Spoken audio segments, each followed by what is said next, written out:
All right, well, this is like chasing a date. I've been chasing you for a long time for this, and finally, welcome, David, to the Leaders Who Care series.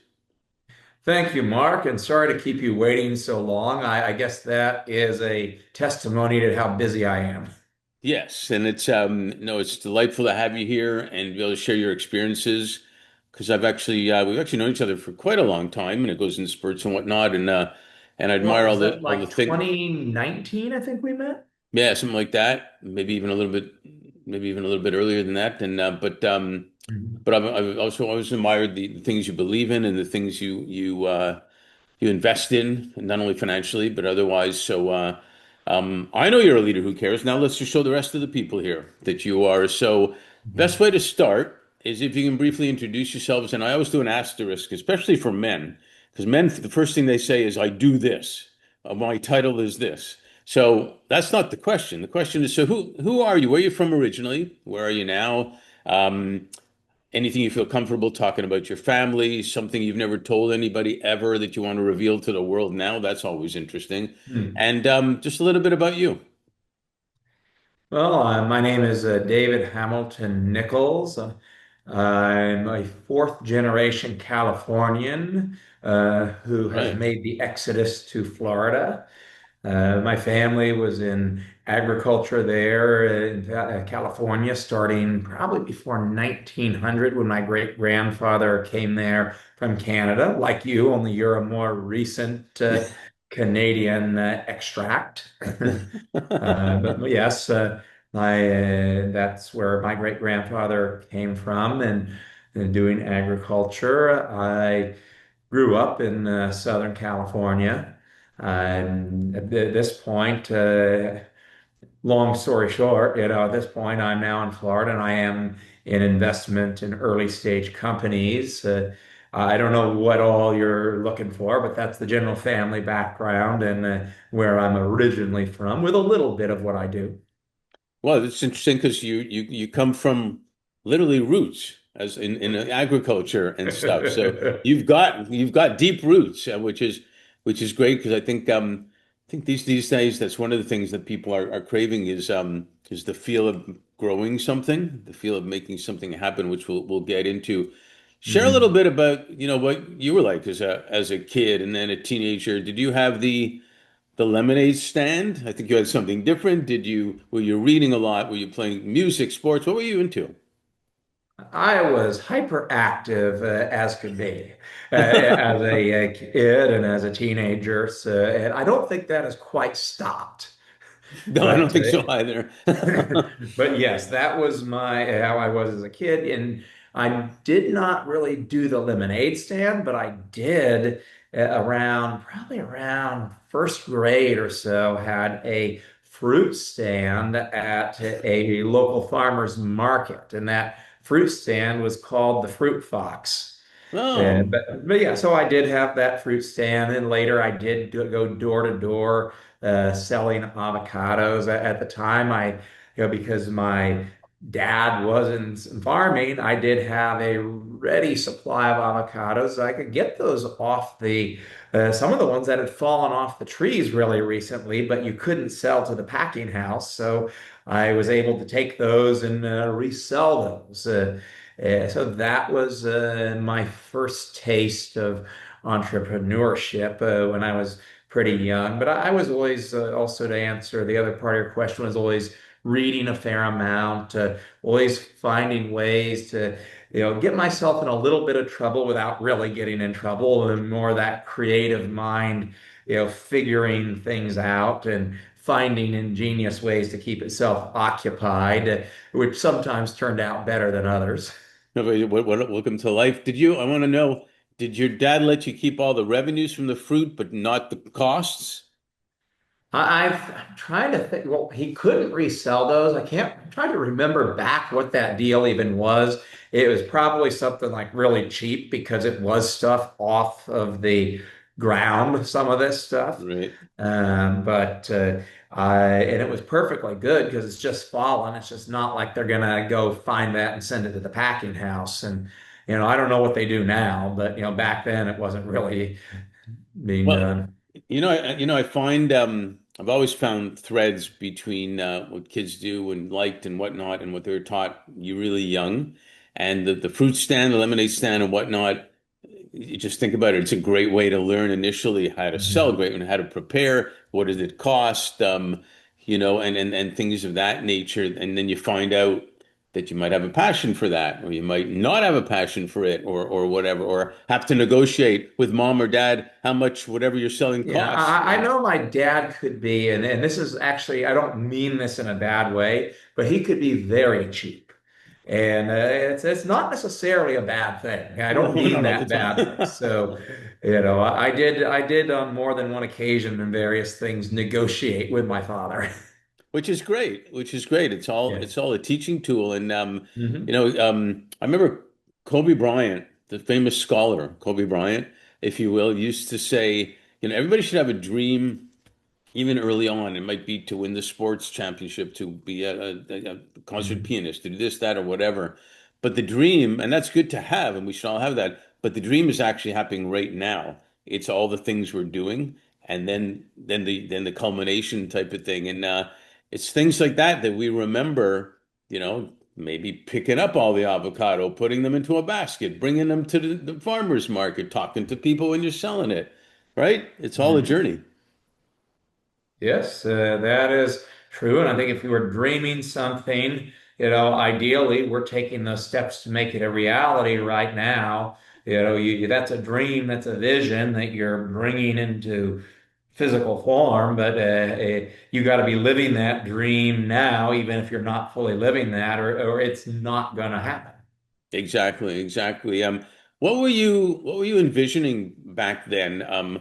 Maybe school wise, or what's going to happen when you're 19, 20, 21, 22? What were you thinking about? Well, around that time, thereabout, I had various thoughts. At one point, I considered being a minister, another point, a college professor. And of course, I ended up dropping out of college because I was arguing with too many professors and winning. And it was kind of, at this point, I kind of almost feel bad because I was a bit cocky with some of them. And it was not, I could have probably handled it better, but I was getting bored with a lot of it and just said, screw this, I'm done. And I went off and did my own thing. So, what was the first own thing? Well, I did do some real estate earlier on. I did have some experience as a speaker in the personal development field for a while as well.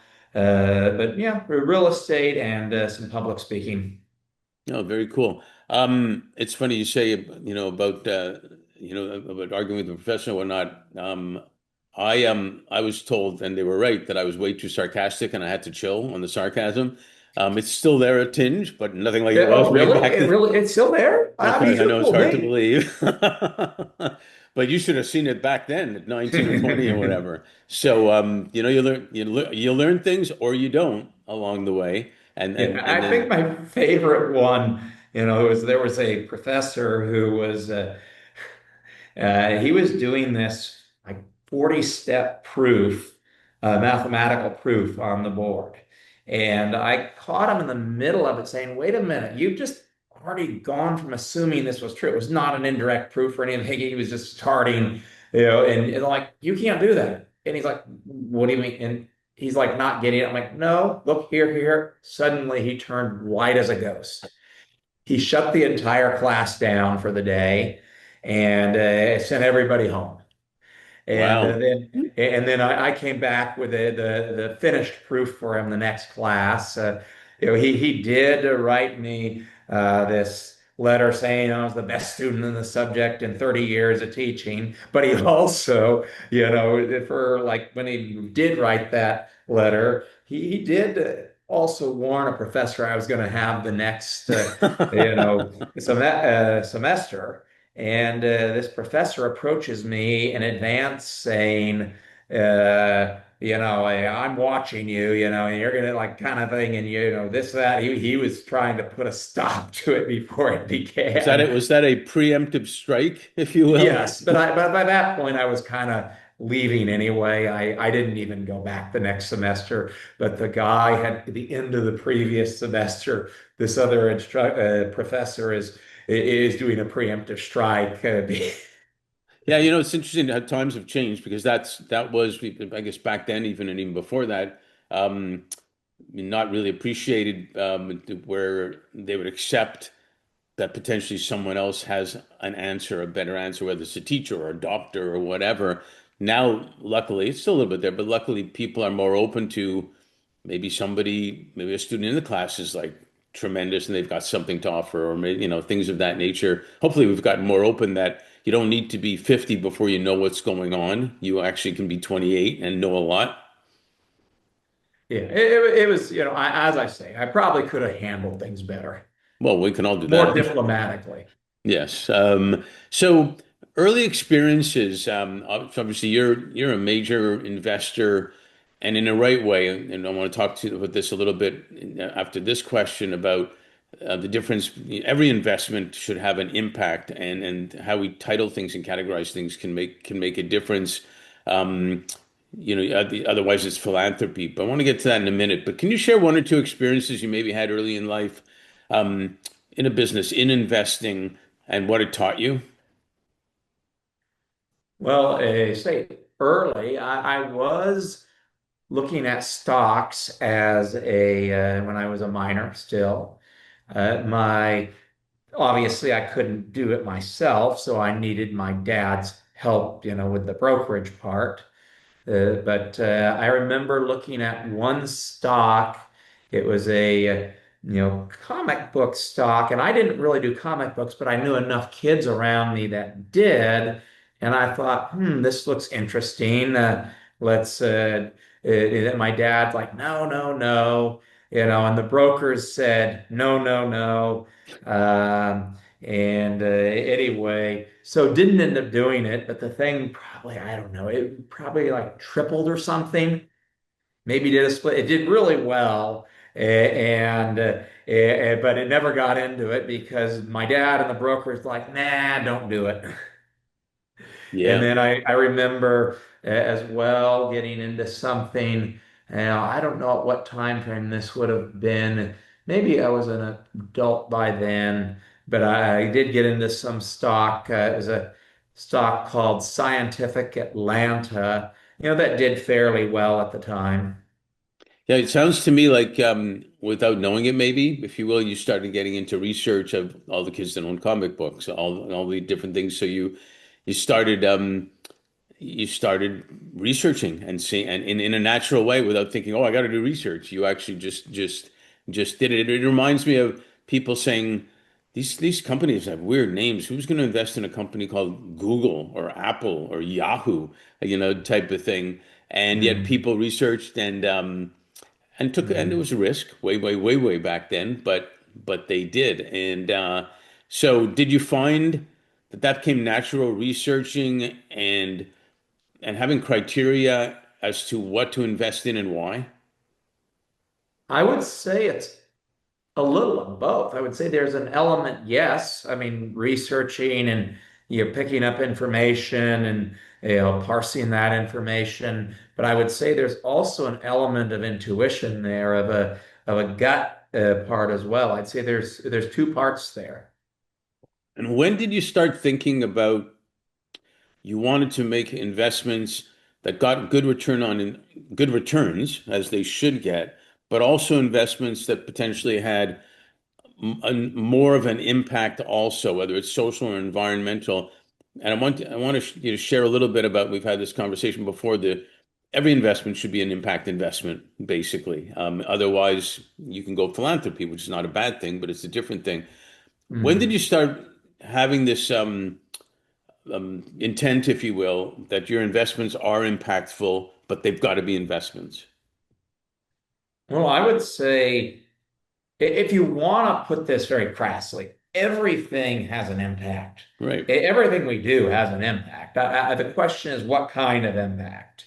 Is it positive? Is it negative? How large is that impact? But if you are running a business, and hopefully that business is a successful business, that means it is going to have an outsized impact, for better or for worse. So just pick a business model that's solving a major problem and is doing something good and meeting a need, and you're going to have a decent impact. Now, obviously, you can talk about there are various kinds of sectors that are solving certain things that people are really talking about, whether that's environment or climate, or whether those are certain social issues, yes. And maybe some things aren't as suited maybe for a business, and maybe some of those things are better under a philanthropy bucket. Hmm. However, everything we're doing has some kind of impact. It's just what choice are we making with that? And yes, I'm investing. I'm investing in companies that are out to make money, of course. So that's I would say a philosophy probably goes back to some ways to when I spoke some in the personal development field, because I saw what people did some of their lives, and it kind of then translates over in a weird sort of way. Did you have any leaning towards any type of investments because they had a certain social impact, or did you just go straight? How did you identify and get approached and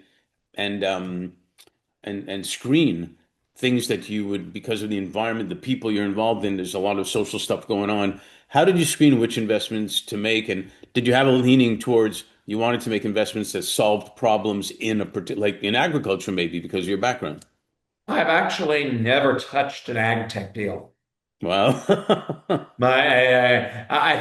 think of my father when I think of agriculture. I'm like, I'm not a farmer, so I kind of, for whatever weird reason, I have never touched a company in agriculture. well, what an impact that made. Now, is that But because you uh, didn't know enough about it, or is it because of, ironically, I probably know more than a fair amount of people having grown up around it. right? But for whatever reason, I think, well, my father was doing that. So I kind of, partly out of, I know he would have known more about that. And I don't know, for whatever reason, I never ended up doing that. And that's just something that I haven't done. But as far as other things, I was doing, real estate. And at some point, I had friends that were starting companies or involved in companies. So, as a different risk reward profile, it was a good fit to pick up some early stage companies. And then, as far as selecting, I looked at it like, okay, this is doing something that looks could be very profitable. I like what they're doing. And then, eventually you get enough different companies and you're being careful, like, okay, do I have too much weighted in this one sector? All right, I'm going to not do this sector for the moment. I'll focus on another sector, and so forth and so forth. Well, and I know you've had these conversations also. The whatever social and environmental impact that or pain that's solved, if the business isn't successful, the impact won't be successful, it won't be sustainable anyway. Mhm. So they do have to have both without and even philanthropically, we've talked a little bit about this too. That doesn't mean a nonprofit has to have a loss. They should be able to be accountable and make an impact as well, don't you think? I think that's a very good point. Nonprofits always have their hand out. Often early stage companies do too, but it's Right. a very different mindset about that, and they're trying to grow and scale. Nonprofits, to survive, often have their hand out. So if you can run a nonprofit in a way that is at least somewhat self-sustaining, and I would even add, as far as sustainability in that entire sector, that sector needs to be often run more like a business, because if it's truly sustainability, the companies themselves and the organizations themselves need to be sustainable in how they run. And that doesn't just mean that their environmental footprint, it means their financial footprint. Yeah, I agree. A lot of times I've called nonprofits because that's how I got to the US to be the executive director of a global nonprofit. I used to say, why nonprofits? Why don't we call them social profits at least? So you get rid of the word non. Like you can't have a profit. Maybe you can have a profit that just gets quote unquote redonated, reinvested in the non in the organization.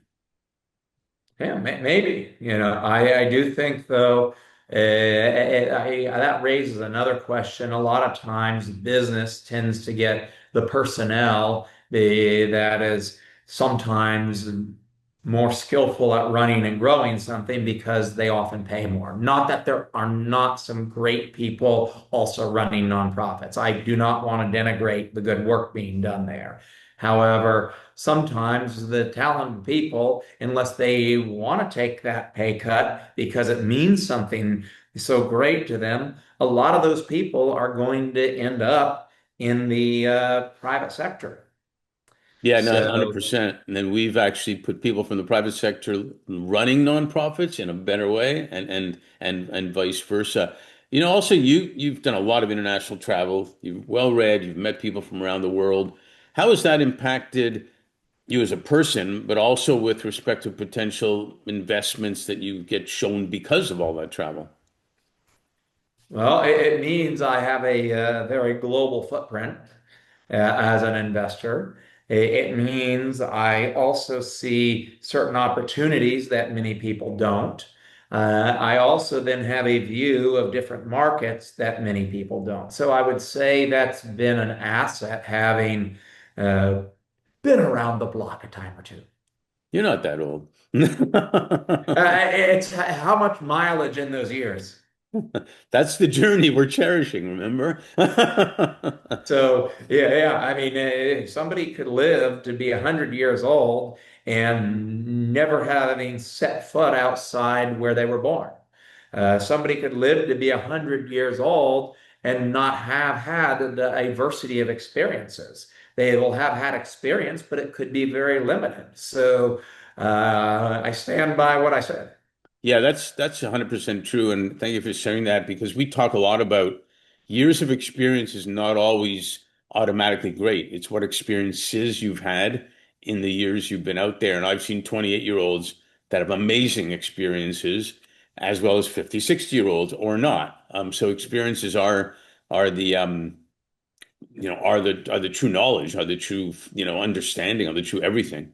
And I would add to that, as an interesting corollary, that sometimes you'll have people that have had a lot of experiences, good, the bad, the ugly, but they don't seem to learn from them. Having the ability and the willingness to learn from those experiences is important because sometimes you're not gonna, what are you gonna make of it? It's our choice. And then I would add one step further, the people who can learn from other people's experiences, that is really the extra step. Because if you can observe, and I would say this is something I've done a fair amount of, is listening to other people and avoiding the same mistakes. And that's something I notice some people don't do. And if learning from seeing other people are doing, what works, what does not work, it's going to save you a lot of trouble yourself. So, and again, we're not going to do that. Maybe some lessons are learned more dearly. Some things do have their cost, and we do have to go through things. But if you can, at least intellectually and from observation, learn some of that, you have a leg up. Yeah, it's a brilliant statement. I do a lot of sports analogies, and teams that win championships, almost always you will find that they lost the championship first, and then to your point, they learn, hopefully, a lot. They learn a lot more than just, that did they make this pass or whatnot properly, but just what it takes mentally, physically to achieve that. And it is part of the journey, and failure is not a failure, if you will. Yeah. It is But a we can learning. avoid some of those to a degree by learning from others. So it's a combination, I would say. And how smart, do we want to be about this? How do that's a choice. And it's a good point because you shouldn't be afraid as a young person. You shouldn't be afraid to ask somebody, for advice, for mentorship, for championing them and whatnot, because most people would love somebody that asks them to help them out. Yeah, especially that older generation. I remember, growing up, I was asking that older generation a lot of questions. My one of my closest friends grew up when I was a kid was a World War II veteran. Yeah, well, that goes back to the teacher that whose face turned white when you told them what was going on. I find in our core business being talent and executive search, the best people are the older ones, if you will, love engaging with the younger ones because of everything they know, like with technology especially, and the younger ones love preventing the mistakes from the wisdom the older ones give Hmm. them. That's why championship sports teams have veterans and rookies because the combination is perfect. So speaking of tech, real quick, I got a couple more questions for you. In LA, we say keep them wanting more so we can do a sequel. So we might have to do that. But with AI, fast and furious right now, things are moving faster than I think people ever can imagine. I mean, in our lifetime, the things we've seen in our lifetime are unbelievable from, well, just a little further back, television to internet to everything. We've seen a lot. What do you see ahead? What do you see ahead for you and just in general, businesses, communities, families? What's your thoughts? Well, I think going forward, we are about to see and are starting already to see some tremendous changes brought about by technology such as AI and robotics and other things as well. So, seeing that it is huge. And that is not only going to change things on a technical level, but on a societal level. There's going to be many orders of effect from these changes. It'll change how a lot of businesses are run. It will change how society works. It is even going to change how people are learning in school and what they maybe need to learn in Mm, school or maybe don't need to learn in school. So it is going to have many orders of downstream effect, and those are of large magnitude effect. And we're just starting to see that. So we live in exciting times, or I would say, like the old Chinese blessing and curse. mm. May you be born to live in interesting times. That is where we are right now.